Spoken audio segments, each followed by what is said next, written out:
Now, CBS 46 News at 6. On a warm, sunny day in Atlanta, when normally these popsicle carts would be everywhere around the city, they are parked here at headquarters.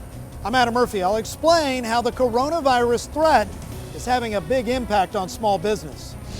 A free online way to check your risk of the coronavirus. New software just released from Emory.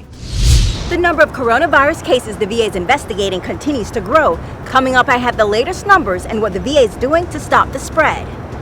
But first, the cases of coronavirus across the country rapidly increasing. And here in Georgia, the number of patients nearly doubled in only 24 hours. Thanks for joining us. We're going to get you through this. I'm Sean Gables. And I'm Brittany Miller in for Rick Falbaum tonight. Let's get right to today's top headlines. The CDC says there are now 420 confirmed cases of coronavirus across the entire state, and 13 people have now died from it. In the meantime, today is the first day restaurants and bars in Atlanta are shut down. Those closures are part of an executive order the mayor announced yesterday. As you can see, most of the cases we're seeing are in or around the Atlanta metro area. Right now, there are at least 79 cases in Fulton County and 45 in Cobb County. But Southwest Georgia is also seeing a spike in cases. Daughtry County has 38 confirmed cases.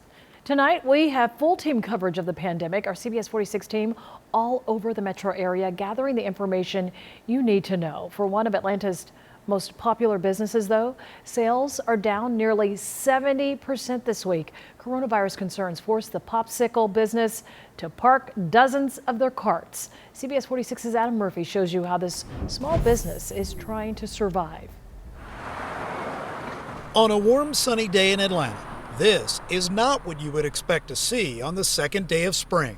The King of Pops parked dozens of its popsicle carts at headquarters, with no plans of rolling them out. It all feels, from my very small bubble, oddly familiar. Stephen Carr started the company 10 years ago after being laid off from his corporate job.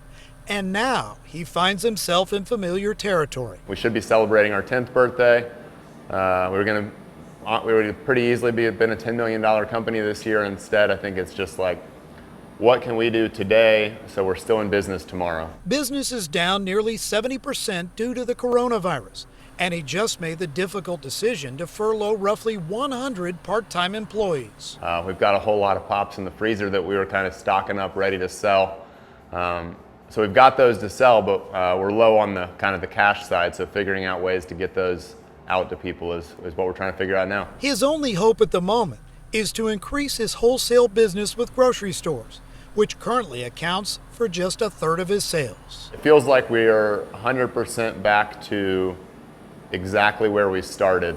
If you'd like to help the part-time employees out of work right now, there is a relief fund that we put up on our website for the company. In addition to that, King of Pops is trying to give away 10,000 popsicles to healthcare workers on the front lines of fighting the coronavirus. If you'd like to get involved in that, there is a link to a GoFundMe page. All of this on our website at CBS46.com. In Atlanta, Adam Murphy, CBS 46 News.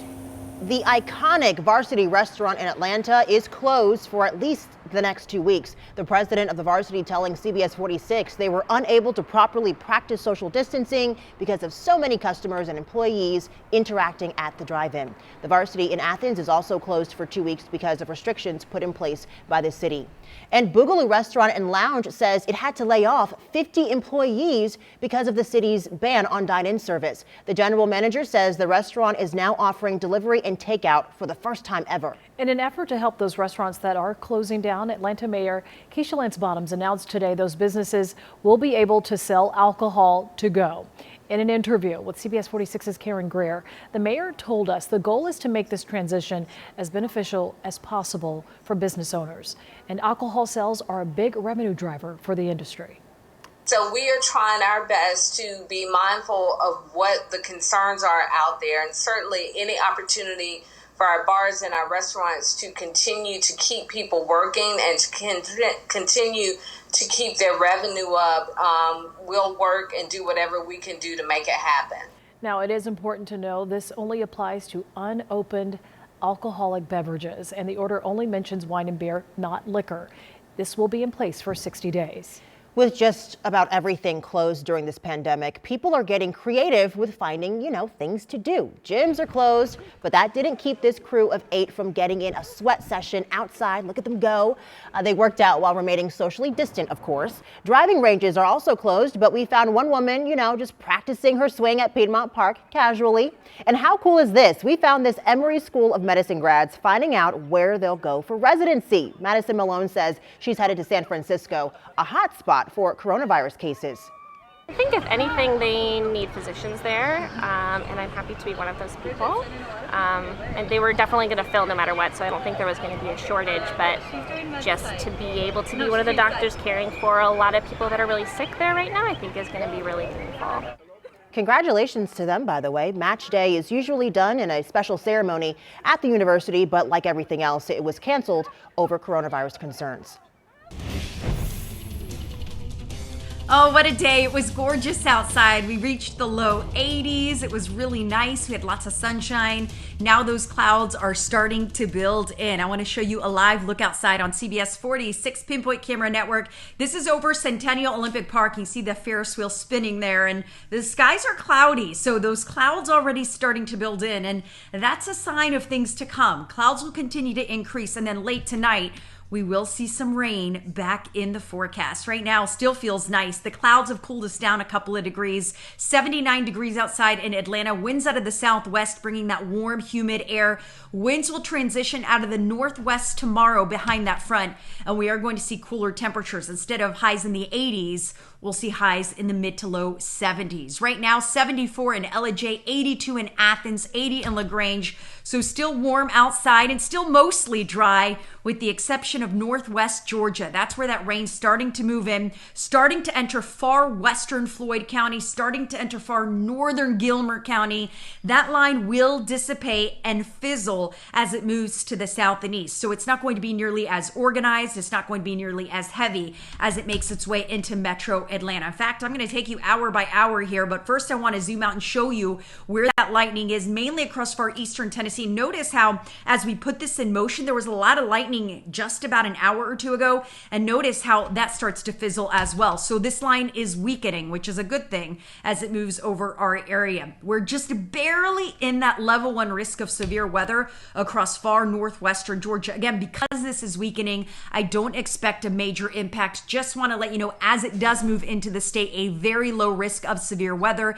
If we see anything at all strong, it would be strong damaging winds and heavy rain, although at this point, it does look like that is unlikely as this line is weakening very quickly, and it is weakening before it even enters the state. By 9 o'clock, still that rain confined to northwestern Georgia, but as we approach midnight, 10 p.m., 11 p.m., 12 a.m., that's when that rain will be over metro Atlanta, and it will continue overnight. So you're going to notice wet pavement as you wake up tomorrow morning. That rain coming to an end around 5 a.m. By 7, 8 a.m., still could see a few showers, but for the most part, this will end early tomorrow morning. Then we'll see decreasing clouds, and the rest of Saturday looks good. So yes, we could see some showers early in the morning, but after that, no problems for your Saturday. A little cooler. Temperatures only warming to the mid 70s for tomorrow afternoon. 60s in North Georgia and LJ, 67 in Rome. So yes, a little cooler tomorrow, but still a really nice day. Even though rain chances go up Sunday, Sunday's actually going to be nice. That rain doesn't arrive until late Sunday afternoon, really Sunday night. So most of Saturday, most of Sunday look really great with very little to no rain. But by Sunday night, that rain does move in. Temperatures will really cool down on Sunday. So it's not going to be 80s like we saw today. Instead, we'll only be in the 60s. We'll stay in the 60s on Monday. Here's a look at Atlanta's most accurate 7-day forecast. Off and on rain continues all the way through Wednesday. Once that rain moves out on Wednesday, big improvement. Thursday, Friday, lots of sunshine, dry. And check out the temperatures. We'll see highs in the low 80s on Thursday and Friday.